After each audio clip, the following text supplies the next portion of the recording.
Hello बच्चों, मैं आपका आरडी सर लेकर आया हूँ आर्म्स एकेडमी डिजिटल चैनल पे नीट 60 डेज 60 इंपॉर्टेंट कंसेप्ट्स की रिवीजन, जहाँ पे हम लोगों ने ऑलरेडी स्टार्ट किया है बहुत ही important topic, that is molecular basis of inheritance. मैंने आप लोगों को प्रीवियस सेशन में भी बताया था कि इस चैप्टर पे बहुत ज़्यादा क्वेश्चंस आते हैं, 9-10 क्वेश्चंस भी कभी कभार आ सकते हैं, रिलेटेड हो सकते हैं। एक डायरेक्टली तो 6-7 तो आएंगे ही आएंगे, बट उससे रिलेटेड भी आते हैं।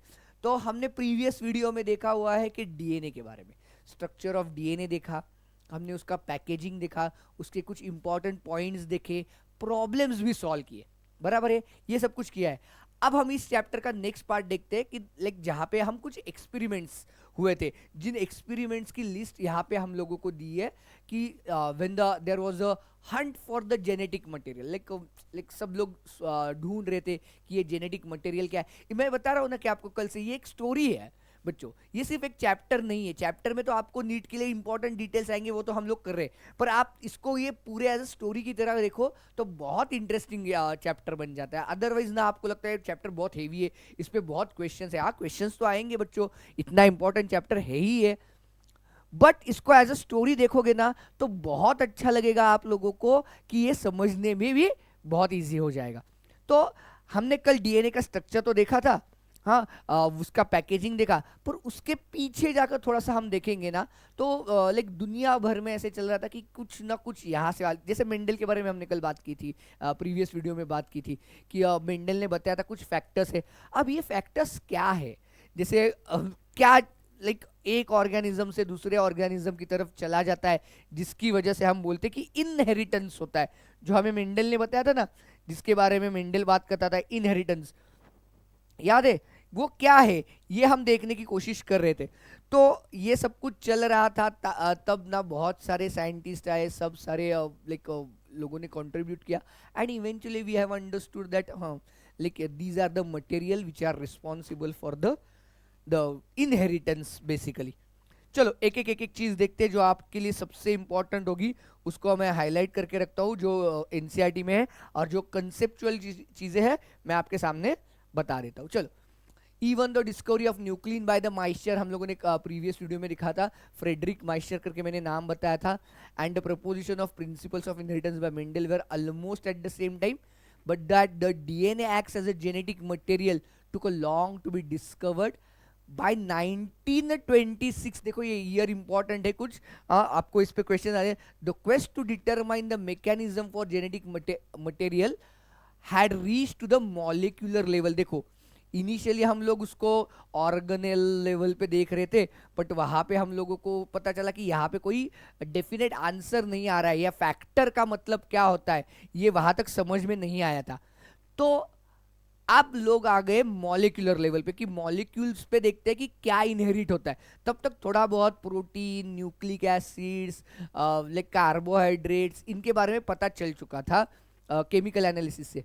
Previous discovery was by the Gregor Mendel, हम लोगों ने देखा ही है, वॉल्टर सुटॉन ये भी था, Thomas Hunt Morgan and numerous other scientist had narrowed to the search of to the chromosome. अब देखेंगे हम ये कैसे यहाँ तक पहुंचे, ये सारे लोग यहाँ तक आने के लिए उन्होंने क्या क्या एक्सपेरिमेंट किए थे। देखो हम साइंस की बात कर रहे हैं ना, जब साइंस की बात होती है ना तो हम लोगों को प्रूफ देना पड़ता है, तो ये प्रूफ इन साइंटिस्ट लोगों ने कैसे दिए ये देखेंगे हम एक एक करके। चलो, so first experiment was done by the Griffith.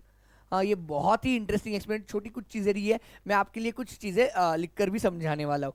देखो ग्रिफिथ ने क्या किया था, लाइक भाई साहब ने, कि he use the like pneumococcus bacteria, pneumococcus, this bacteria is known to cause the pneumonia, like even in human, even in the like rats, ऐसे छोटे एनिमल्स में भी ना ये क्या कर लेता है, न्यूमोनिया नाम का डिसीज कॉज करता है।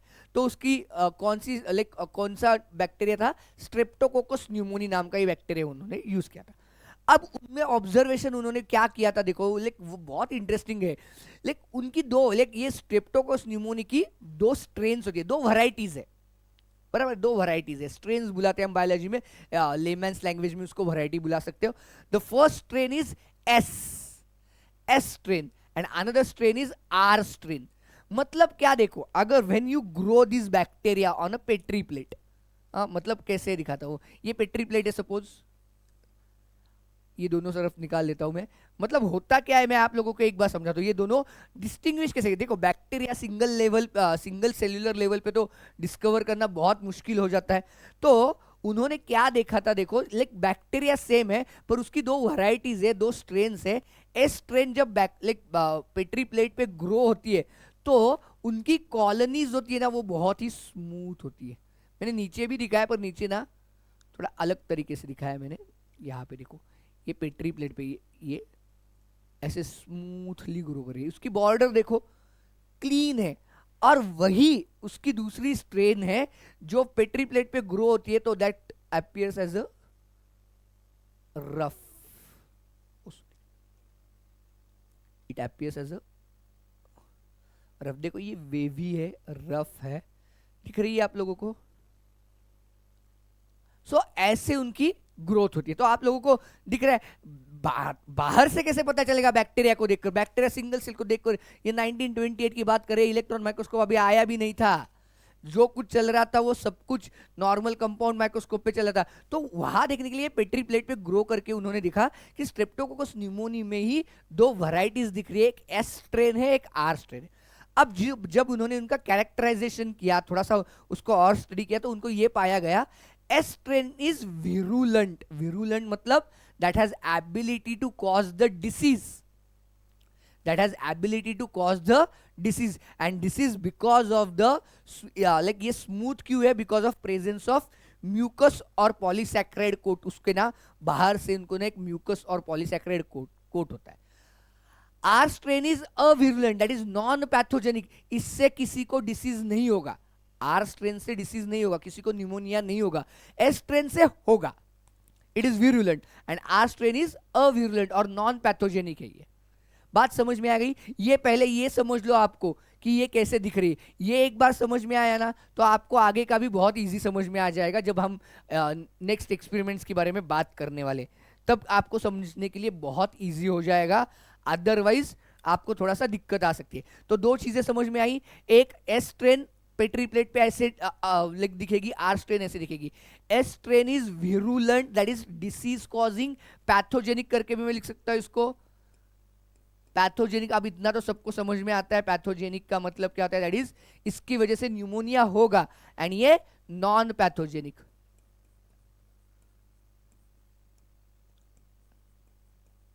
ये क्या है, नॉन पैथोजेनिक है।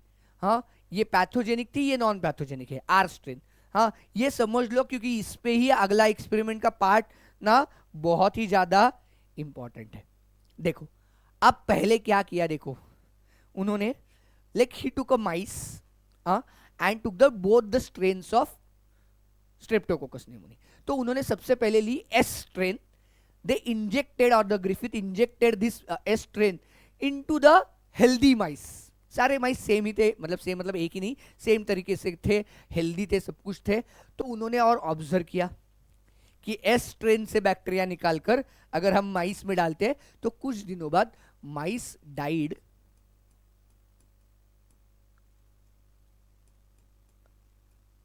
Because of the pneumonia. वो मर गया, वो माइस बेचारा मर गया। माइस का क्या हुआ, माइस मर गया, किसकी वजह से, न्यूमोनिया की वजह से। तो उसका मतलब क्या है कि एस स्ट्रेन की वजह से उस माइस को न्यूमोनिया हुआ और वो माइस मर गया। ठीक है, अब उन्होंने क्या किया, आर स्ट्रेन वाला लिया, माइस में वो लाइक अनदर माइस में इंजेक्ट किया, and like he observe that mice lived और माइस सर्वाइव्ड। ना इसको न्यूमोनिया हुआ ना कुछ हुआ, it was healthy as it is, it was healthy and it did not died. Mice का क्या हुआ, देखो एक एक चीज समझ लो, बहुत इंटरेस्टिंग है ये। माइस क्या हुआ, पहले एस स्ट्रेन की वजह से मर गया, दूसरे में आर स्ट्रेन की वजह से जिंदा रहा। अब उन्होंने क्या किया, देखो अब थोड़ा सा और दिमाग लगाया। देखो ये बहुत साइंटिस्ट लोग बहुत बढ़िया होते हैं, लेकिन बहुत अच्छे से थॉट प्रोसेस होती है। देखो आपको मैं ये एक छोटे से लेक्चर में पढ़ा रहा हूँ, शायद उनको ये करने में कुछ महीने, हफ्तों, कभी कभार साल भी लग जाते हैं, जो हम लोग एक पेज में देख रहे हैं।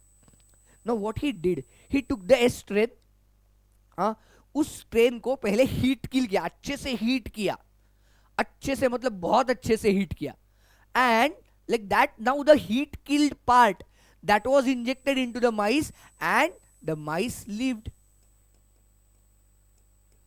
उसको न्यूमोनिया नहीं हुआ और दैट माइस सर्वाइव.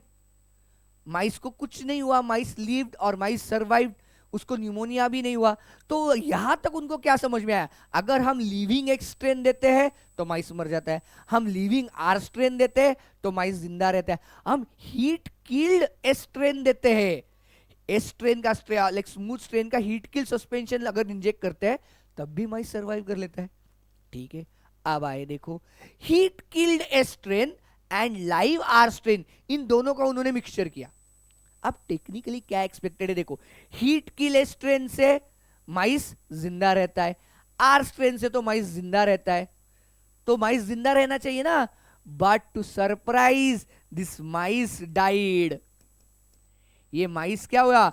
निमोनिया से मर गया. यहां पे क्या हुआ देखो, ये बहुत ही इंपॉर्टेंट था. क्या इंपॉर्टेंट? उनको पता चला कि heat killed a strain plus live R strain, living R strain, दोनों को अगर मिक्स कर दो तो माइस मर जाता है. तो इसका दिमाग उन्होंने लगाया, यार यहां पे कुछ तो होता है. What did he concluded from this? The R strain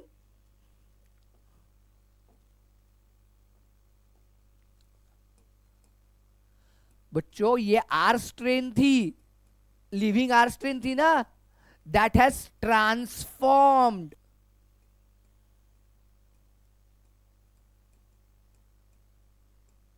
into the S strain. अब ये पता भी कैसे चला देखो, हाँ मैं बताता हूं आपको.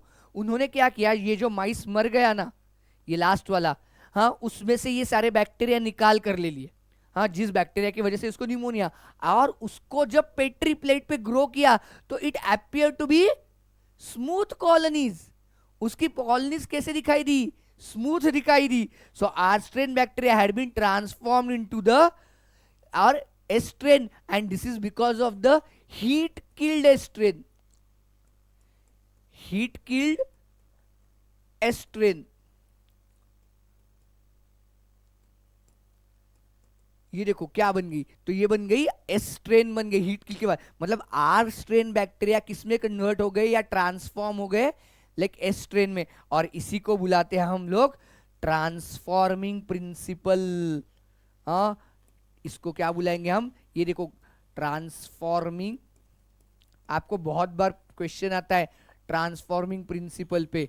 हाँ डायरेक्टली क्वेश्चन होता है transforming principle was proven by, और उसके रिलेटेड कुछ भी क्वेश्चन आ सकता है कि इसके लिए क्या यूज किया गया था.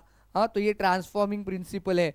इसकी वजह से हुआ क्या देखो, this allowed R strain to synthesise polysaccharide coat and becomes the virulent. देखो ये आर स्ट्रेन थी, मतलब ये ऐसे सारे, इसकी कॉलोनीज कैसे थी, ऐसे ऐसे वाली कॉलोनीज थी ना. हाँ इसके साथ एस स्ट्रेन का हीट किल्ड पार्ट था. इसमें क्या था? एस स्ट्रेन का हीट किल्ड पार्ट ऑफ, और heat killed part of S strain था. तो ये बैक्टीरिया जो जिसके पास वो पॉलीसैकेराइड कोट नहीं था ना, म्यूकस पॉलीसैकेराइड का, आर स्ट्रेन के पास तो नहीं होता. अब ये उन्होंने प्रोड्यूस करना शुरू कर दिया, तो ये बन गई लाइक स्मूथ स्ट्रेन. तो इसको आप एक डायग्राम में भी ऐसे एक एरो पे भी लिख सकते हो. So the heat kill strain add कर दो तो rough strain becomes the smooth strain. हाँ ये था ग्रिफिथ का एक्सपेरिमेंट, जिसमें हम लोगों को एक ट्रांसफॉर्मिंग एक्सपेरिमेंट करके बुलाते हैं हम जिसको. हाँ और यहाँ पे हुआ कैसे कि इसकी वजह से the non virulent bacterial strain gets transformed into, ये ट्रांसफॉर्म्ड है, अभी भी उसको पता नहीं इसमें क्या गया. देखो ग्रिफिथ को ये पता नहीं था, उसने क्या प्रूव करके दिखाया कि ऐसे दोनों को मिक्स कर दो, एक किल्ड है और एक लिविंग है, और इन दोनों को मिक्स कर दो तो उसकी वजह से होता क्या है, like rough strain gets converted into the smooth strain. That is यहाँ पे ट्रांसफॉर्मेशन हो गया. इसने सबसे पहले बताया ट्रांसफॉर्मिंग प्रिंसिपल.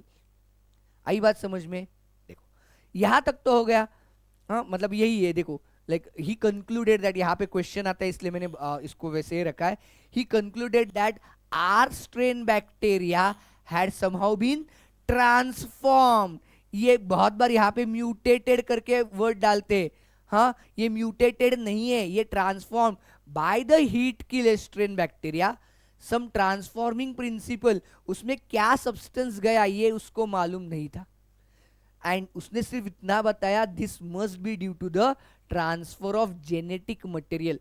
ये ग्रिफिथ ने उतना ही बता कर रखा था। देखो मैंने एनसीईआरटी का उतना पार्ट रखा है जो आपको बहुत ज्यादा, जिसपे क्वेश्चंस आते हैं, जिसपे क्वेश्चंस आने के बाद आपकी गलती होने की संभावना है। हाँ, so this was about the Griffith experiment. अब हम देखेंगे biochemical characterisation of transforming principle. देखो अब ग्रिफिथ ने क्या बताया, यहां से वहां कुछ गया जिसकी वजह से ट्रांसफॉर्मेशन हुआ। ग्रिफिथ ने उतना बताया, उसको मालूम नहीं ये क्या गया। हाँ, तो अब उसको भी ढूंढना जरूरी था। तो उसको ढूंढने के लिए मतलब सबसे पहले लोगों में ना ऐसे थॉट था कि दिस ट्रांसफॉर्मिंग प्रिंसिपल में जो सब्सटेंस आता है, हाँ, genetic material was thought to be initially, it was thought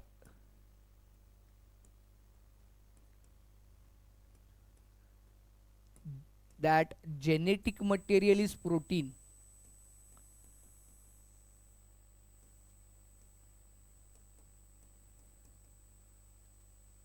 ये प्रोटीन होता है, ऐसे सब लोगों को मानना था, क्योंकि प्रोटीन इजीली आइडेंटिफाई हो जाते थे, लोगों को इमीडिएटली मिल जाते थे, मतलब एक्सपेरिमेंट करते वक्त। तो लोगों को लगा कि initially genetic material must be the protein. But अब तीन बहुत ही इंपॉर्टेंट साइंटिस्ट आए फ्रॉम 1933 टू 44। इन 1933 टू 44, ये 11 साल, ये आपको एनसीईआरटी में है। हाँ, मैं क्यों ये ईयर्स बता रहा हूँ, ये आप लोगों को दिया गया है और वहां पे आपको क्वेश्चंस पूछे जाते हैं। तो ये अगर क्वेश्चंस पूछे गए तो आप लोगों को ये ईयर्स मालूम होने चाहिए। तीन बहुत ही इंपॉर्टेंट साइंटिस्ट यहाँ पे पिक्चर में आ गए। ओसवाल्ड एवरी, कोलिन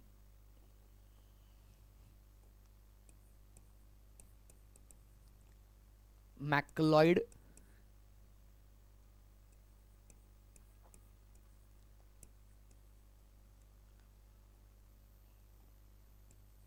मैक्लियॉयड एंड ये तीसरा था मैकलिन मैककार्टी।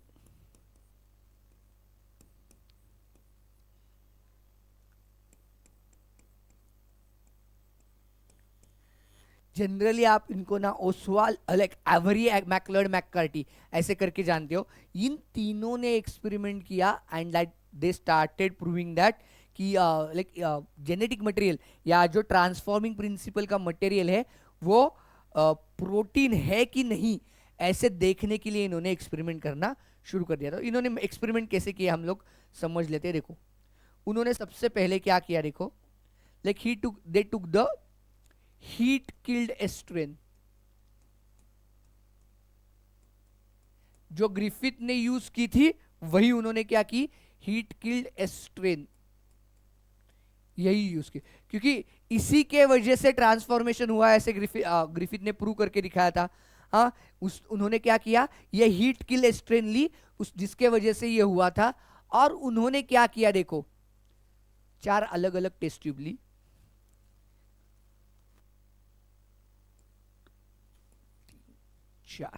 ये 4 टेस्ट ट्यूब में उन्होंने क्या किया, ये हीट किल एस्ट्रेन से, बीच में कुछ नहीं, ये 4 अलग अलग टेस्ट ट्यूब में ये हीट किल एस्ट्रेन का एक पहले टेस्ट ट्यूब में सिर्फ पहले टेस्ट ट्यूब में सिर्फ डीएनए डाला, डीएनए निकाला, हाँ, और वो डाला। तो एक टेस्ट ट्यूब में क्या डाला हुआ था, ये एक टेस्ट ट्यूब थी, उसमें डाल दिया ये डीएनए। कहां से निकाल कर डाला हुआ है, हीट किल एस्ट्रेन से। दूसरे में सब में क्या डाला, आरएनए, इसमें सारा क्या डाल दिया, आरएनए, वही हीट किल एस्ट्रेन से ही निकाल कर डाल दिया। तीसरे में डाल दिए प्रोटीन्स,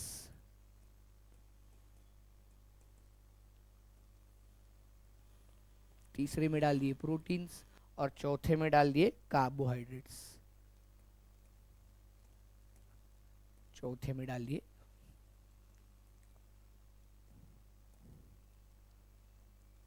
ये डाल दिया। अब उन्होंने वेट किया, देखो सारी टेस्ट ट्यूब सेम साइज की बननी चाहिए पर ठीक है, तो कार्बोहाइड्रेट।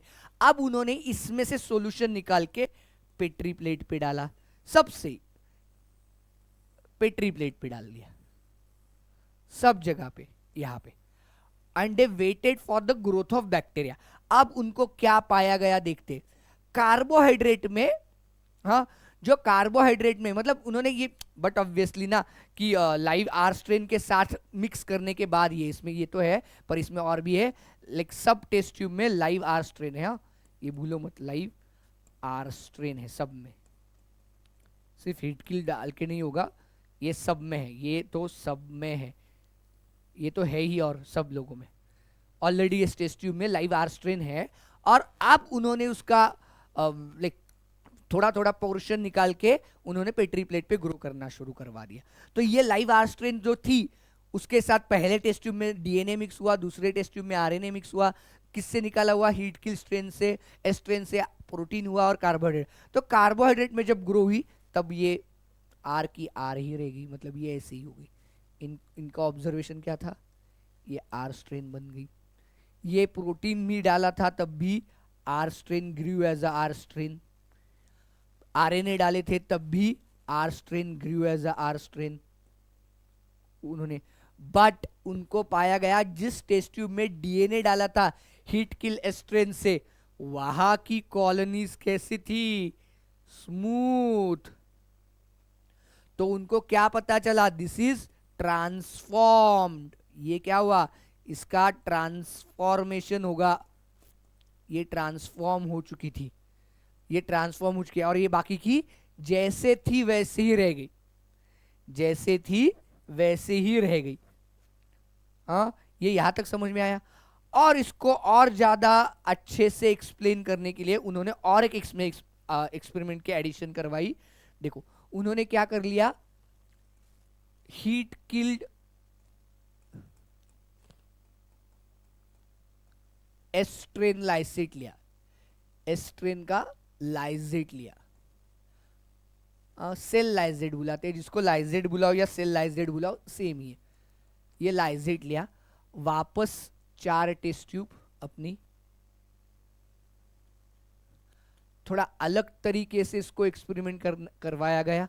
यहाँ पे ये टेस्ट ट्यूब है जिसमें पहले ही लाइव आर स्ट्रेन है, आर स्ट्रेन है ही इसमें, ये और एक टेस्ट ट्यूब है। मैं 4 बार नहीं लिखूंगा, मैं 4 टेस्ट ट्यूब निकालता हूं पर 4 बार लिखता नहीं हूं अब। हाँ, ये सब में लाइव आर स्ट्रेन है, हाँ, ये सब में चारों में लाइव आर स्ट्रेन है। हाँ, अब उन्होंने एक बहुत इंटरेस्टिंग बात की। अब इस सेल लाइजेट को पहले टेस्ट ट्यूब में डालते वक्त उसको ट्रीट किया गया डीएनएज, डीएनएज नाम के एंजाइम से। किससे ट्रीट करवाया गया इसको, डीएनएज नाम के एंजाइम से। दूसरे में सेल लाइजेट को डालते वक्त उसको ट्रीट करवाया गया आरएनएज, इसको करवाया गया प्रोटीएज, और इसको करवाया गया कार्बोहाइड्रेटेज।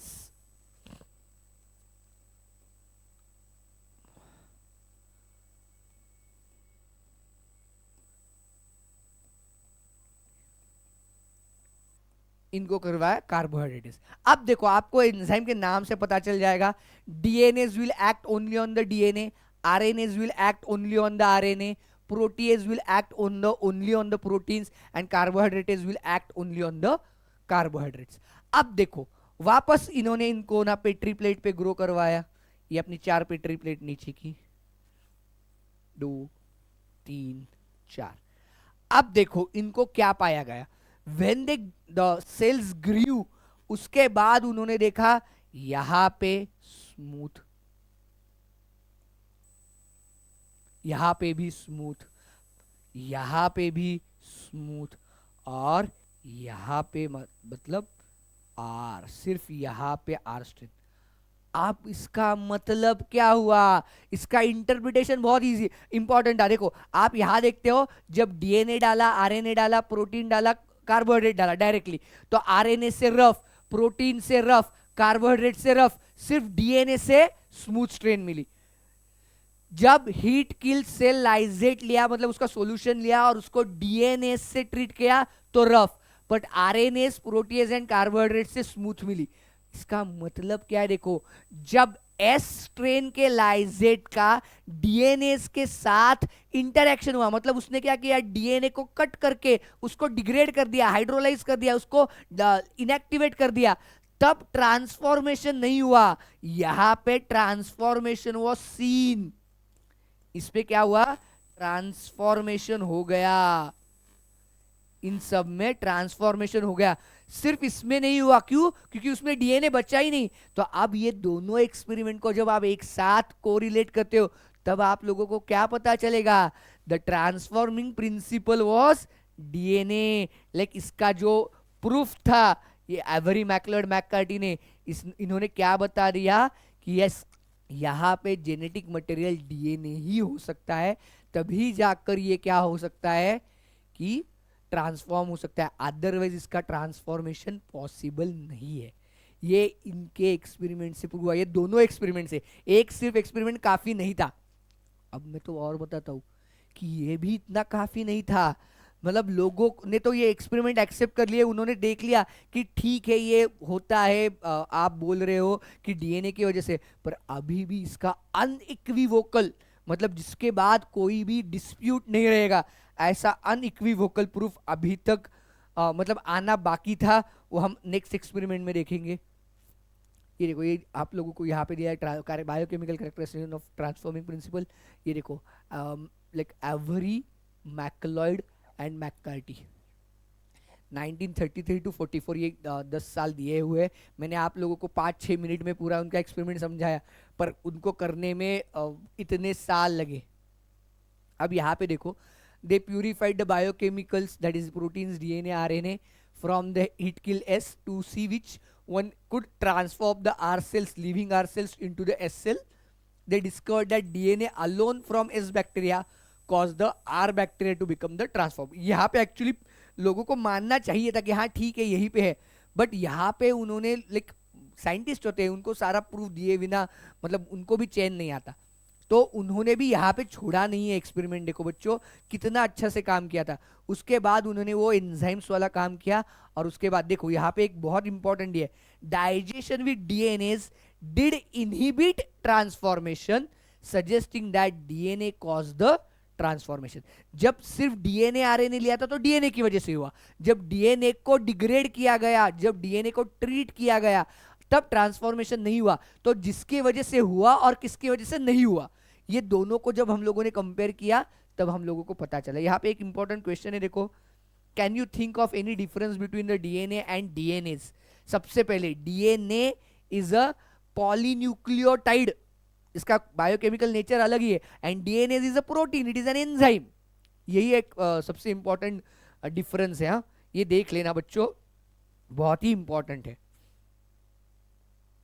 अब देखेंगे हम लोग जेनेटिक मटेरियल इज डीएनए, इसका जो प्रूफ था, मैं जिसको बुलाता हूं अनइक्विवोकल, ये एनसीईआरटी का वर्ड है, मैं अपने मन से नहीं बता रहा हूं। It was given by the experimental proof was given by the Alfred Hershey and Martha Chase in 1952 कि डीएनए ही जेनेटिक मटेरियल है। अब इसके बाद कोई इसमें आर्ग्यू, कोई डाउट करेगा नहीं, करना ही नहीं चाहिए। इस प्रूफ के बाद दुनिया भर में किसी ने इस पे डाउट नहीं करना चाहिए कि what is the genetic material. Genetic material क्या है, उस पर किसी ने डाउट नहीं करना चाहिए, इसका प्रूफ इन्होंने दे दिया है। हाँ, उन्होंने क्या कर लिया, देखो, they use the bacteriophage which infects the E coli. आप लोगों को मालूम है बैक्टीरियोफाज क्या होता है, that the virus that infects the bacteria, and it specifically infects the E coli bacteria. उसके दो तरीके से उस बैक्टीरियोफाज को उन्होंने मॉडिफाई किया था, रेडियो आइसोटोप्स पे ग्रो करके। 2 रेडियो आइसोटोप यूज किए थे, radioactive phosphorus and radioactive sulphur. Radioactive phosphorus is P32 and radioactive sulphur is S35। अब देखो यहाँ पे उन्होंने क्या किया, DNA radioactively get labelled with ये मतलब with P32, while the proteins radioactively get labeled with the S35। इसका रीजन क्या है, देखो बच्चों, डीएनए में सल्फर है ही नहीं, हमने डीएनए के स्ट्रक्चर में देखा नाइट्रोजनस बेसिस में सल्फर नहीं है, पेंटोस शुगर में मतलब डीऑक्सी राइबोस शुगर में सल्फर नहीं है, बचा हुआ तो फॉस्फेट ग्रुप है, तो एक्सक्लूसिवली फॉस्फेट है। अगर कार्बन हाइड्रोजन यूज करते तो बहुत प्रॉब्लम होता, उनको कुछ तो नया यूज करना चाहिए था। और वही प्रोटीन्स में फॉस्फोरस नहीं है, there is no amino acid with phosphorus. हाँ, but there are some amino acids such as cysteine है, मेथियोनिन है, ये जो अमीनो एसिड्स है जिनमें सल्फर होता है, ये है। और ऐसा कोई अमीनो एसिड नहीं है बच्चों जिसमें फॉस्फोरस हो और डीएनए में सल्फर नहीं है। ये डिस्टिंग्विशिंग पॉइंट उन लोगों ने यूज कर लिया था। अब देखो मैंने ये एनसीईआरटी की डायग्राम दी क्योंकि ये डायग्राम डायरेक्टली बहुत बार आती है और आप लोगों को क्वेश्चंस पूछे जाते हैं, इसलिए मैंने डायरेक्टली डायग्राम दी है। एंड इसी डायग्राम से हम लोग समझने की कोशिश करेंगे कि मार्था एंड चेज, इन दोनों का नाम मार्था चेज एंड हर्शे, इन दो Martha chase and like Alfred Hershey, या बहुत बार या हर्शे चेज एक्सपेरिमेंट करके ही बहुत बार आप लोगों को क्वेश्चन पूछा जाता है। तो किया क्या था मैं लाइक स्टेप बाय स्टेप आप लोगों को समझा देता हूं ताकि आप लोगों के दिमाग में कोई कंफ्यूजन ही ना रहे। चलो हम ऐसे मान लेते हैं कि दो ग्रुप, मतलब एक एक्सपेरिमेंट मार्था चेज ने किया, एक एक्सपेरिमेंट अल्फ्रेड हर्शे ने किया, ऐसे मान लेते, दो एक्सपेरिमेंट साइमल्टेनियसली चल रहे थे ऐसे। तो एक ग्रुप था चेज का, एक ग्रुप था हर्शे का। अब वो क्या कर रहे थे, देखो सपोज एक ग्रुप था कोई किसी का भी ले लो, हमें उसमें कोई लेना देना है, उन्होंने क्या कर लिया बैक्टीरियोफाज सिलेक्ट कर लिए। इन्होंने पहली बार क्या किया, बैक्टीरियोफाज को एस लेबल्ड मटेरियल पे, S35 लेबल्ड मतलब रेडियो एक्टिव सल्फर पे ग्रो कर दिया कि उनमें जितना भी प्रोटीन हो, प्रोटीन कहाँ पे होता है, प्रोटीन कोट में ही होता है ना वायरसेस के, वो सबका सब रेडियो लेबल बन जाए। और दूसरे ग्रुप ने क्या कर लिया, उसी बैक्टीरियोफाज को ग्रो कर लिया कहां पे, P32 पे, मतलब रेडियो एक्टिव फॉस्फोरस पे। अब इनमें जहां जहां पे जो कुछ जेनेटिक मटेरियल होगा, जो कुछ होगा, वो क्या होगा, वो उन्होंने देखा कि वो उसमें रेडियो एक्टिविटी आ जाए। तो देखो यहाँ पे जो बाहर का कलर दिख रहा है वो प्रोटीनिशियस पार्ट है, और यहाँ पे अंदर का कलर दिख रहा है वो रेडियो एक्टिव फॉस्फोरस का पार्ट है। ये प्रोटीनिशियस है तो सल्फर से हो गया, और ये जो अंदर वाला है जेनेटिक मटेरियल वाला है वो फॉस्फोरस से हो गया। तो देखो अदरवाइज अंदर का पार्ट यहाँ पे ब्लैक दिखा है, यहाँ पे बाहर का पार्ट ब्लैक दिखा है। हाँ ये समझ लो। अब उन्होंने क्या कर लिया, एक बार हमारे पास रेडियो एक्टिव सल्फर वाले bacteriophage and radioactive phosphorus वाले बैक्टीरियोफाज मिल गए, तो उन्होंने क्या कर लिया, अपने अपने बाजू कर लिए। अब उन्होंने क्या कर लिया, ये रेडियो एक्टिव सल्फर वाले जो बैक्टीरियोफाज है उन्होंने अपने नॉर्मल ई कोलाई को इन्फेक्ट करने के लिए छोड़ दिया। उन्होंने क्या कर लिया, अपने नॉर्मल इनको। और सिमिलरली ये रेडियो एक्टिव फॉस्फोरस वाले जो बैक्टीरियोफाज है उसको लाइक ई कोलाई को इन्फेक्ट करने के लिए छोड़ दिया। ये देखो दोनों एक्सपेरिमेंट करते वक्त कितना केयरफुल होना जरूरी है। यहाँ का वहाँ का आया तो पूरा लाइक एक्सपेरिमेंट की वाट लग जाएगी, आपको इंटरप्रिटेशन नहीं मिलेगा। और बैक्टीरियोफाज पे चल रहा है, ई कोलाई पे चल रहा है, तो आंखों से दिख भी नहीं रहा है। हाँ तो ये इन्फेक्शन हो गया। अब हम लोगों को यहाँ तक तो इतना मालूम था, 1952 की बात कर रहे हैं हम लोग, कि लाइक जब कोई भी बैक्टीरियोफाज इन्फेक्ट करता है तो सिर्फ उसका जेनेटिक मटेरियल अंदर जाता है, प्रोटीन कभी भी अंदर नहीं जाता, वो बाहर ही रहता है। तो देखो जब ये बैक्टीरियोफाज इसको इन्फेक्ट कर रहा है तो उसमें से प्रोटीन, देखो ये ब्लैक कलर का धागा जैसे स्ट्रक्चर दिख रहा है, दैट इज जेनेटिक मटेरियल अंदर आ रहा है। यहाँ पे भी देखो लाइक प्रोटीन वाला पार्ट बाहर है, सिर्फ जेनेटिक मटेरियल अंदर आता है। इस स्टेज को हम बुलाते हैं infection stage. This stage is called as infection. उसके बाद देखो ये इसके साथ अटैच है, हम लोगों को एक्सपेरिमेंटली देखने के लिए इनको एक दूसरे से सेपरेट करना जरूरी है। तो हमने उसकी दूसरी स्टेट में दोनों के लिए क्या कर लिया, ब्लेंडिंग कर लिया। ब्लेंडिंग मतलब जैसे हम लोग घर में ब्लेंडर चलाते हैं ना, उस टाइप का, लाइक सिनोनिमस है। हम लोग इसको मिक्सर नहीं करना है, डर डर डर करके उसका जूस नहीं बनाना है, पर उसका ब्लेंडिंग करना। ब्लेंडिंग का पर्पस क्या था, द बैक्टीरियोफाज का जो प्रोटीन है which is very light in molecular weight, देखो ना प्रोटीन है और सेल है, सेल तो बड़ी है मतलब उसका मॉलिक्यूलर वेट तो ज्यादा है, ये दोनों चीजें एक दूसरे से कंप्लीटली सेपरेट हो जाए। ये दोनों चीजें जहां पे अटैचमेंट है वो सेपरेट हो जाए, इसके लिए ब्लेंडिंग करवाया हम लोगों ने। इस ब्लेंडिंग की वजह से क्या हो जाता है, ये दोनों मतलब protein part of bacteriophage and cell, similarly यहाँ पे protein part of bacteriophage and cell एक दूसरे से सेपरेट हो जाए, मतलब सारी सेल्स नीचे सेटल हो जाए अच्छे से, और ये जो प्रोटीन कोट है वो ऊपर सुपरनेटेंट में आ जाए, ये नीचे ना जाए। अब ये तो करवा लिया। अब उसको दोनों को सेपरेट करवाकर हमने उसका सेंट्रीफ्यूगेशन करवा के एक को नीचे सेटल कर दिया, एक को ऊपर आ गया, तो दोनों कोट अलग, मतलब दोनों एलिकोट अलग अलग करवाए, सुपरनेटेंट बाहर निकाला और सेल्स बाहर रख एक जगह पे रख दी। अब ये दोनों हो गए, तो दोनों का रेडियो एक्टिविटी के लिए टेस्टिंग करवाया। जब यहां पे देखा उन्होंने, तो जो ऊपर का अलीकोड था, मतलब सुपरनेटेंट सॉल्यूशन जो था, उस सुपरनेटेंट सॉल्यूशन में उनको क्या मिला, S35 की रेडियो एक्टिविटी। दोनों देखो, दो अलग एलिमेंट है, दोनों की रेडियो एक्टिविटी का नेचर अलग होगा। और जो नीचे के प्रेसिपिटेट सेल्स थे, उसमें जीरो एक्टिविटी दिखाई दी गई, रेडियो एक्टिविटी नहीं दिखाई दी गई। और S35 की तो बिल्कुल भी नहीं दी, क्योंकि S35 में ही हमने डाला हुआ था, तो उसकी कोई एक्टिविटी दिखाई नहीं दी। तो यहां पे उनको क्या पता चला कि जो प्रोटीन वाला पार्ट था, जो वायरस के प्रोटीन कोट में था, वो सारा सुपरनेटेंट में रह गया या उसके लिक्विड पार्ट में रह गया, तो वहां पे ही आ गया। तो वहां पे रेडियो एक्टिविटी दिखी। किसकी रेडियो एक्टिविटी दिखी, सिर्फ और सिर्फ S35 की। दूसरे साइड पे आ जाओ, इसको भी जब सेंट्रीफ्यूज करने के बाद सेल्स नीचे सुपरनेटेंट ऊपर, दोनों को सेपरेट कर दिया, तो दोनों की रेडियो एक्टिविटी के लिए उसको चेक करवाया। तो उनको क्या पाया, जो सुपरनेटेंट था उसमें कोई रेडियो एक्टिविटी नहीं, क्योंकि वहां पे तो प्रोटीन कोड था। बट जो सेल्स थी ई कोलाई की, उनमें P32 की, सॉरी नॉट 35, S35 होता है, P32 की रेडियो एक्टिविटी पाई गई। उसमें वहां पे P32 की रेडियो एक्टिविटी पाई गई, तो वो सेल में पाई गई। तो अब तो क्लियर हो गया ना कि genetic material is always DNA, क्योंकि सेल के अंदर क्या गया, डीएनए गया। डीएनए गया, ये पता कैसे चला, क्योंकि P32 की रेडियो एक्टिविटी से। अगर हम लोगों को ये पता चल गया तो हम लोग क्या बोलेंगे कि जेनेटिक मटेरियल इज डीएनए। इसके बाद किसी ने भी किसी भी तरीके से इस पे क्वेश्चन किया ही नहीं कि जेनेटिक मटेरियल क्या हो सकता है। एक बार इसका अनइक्विवोकल प्रूफ, जैसे हमने बोला, मैंने ये वर्ड बताया आप लोगों को, मैं दिखाता हूँ आपको, लाइक ये एक बार बताने के बाद इस पे कोई भी आर्ग्यूमेंट नहीं बचा कि what is the genetic material. So this was the experiment of Hershey and Chase experiment. They did the experiment with the radioactive. इस पे क्वेश्चन होता है, radioactivity experiment was done by, किसकी हेल्प से किया गया। इस पे क्वेश्चंस होते हैं बच्चों, तो प्लीज़ इसको मिस मत करना, इसको अच्छे तरीके से समझना, ये बहुत ज़रूरी है आपके लिए, क्योंकि इस पे क्वेश्चंस आएंगे, मतलब आएंगे। हाँ, ये जो एक्सपेरिमेंट्स आज हम लोगों ने देखे हुए हैं, उस पे बहुत तगड़े क्वेश्चंस बनते हैं, अच्छे वाले क्वेश्चंस बनते हैं, जिसमें आप बहुत बार फंसते हो।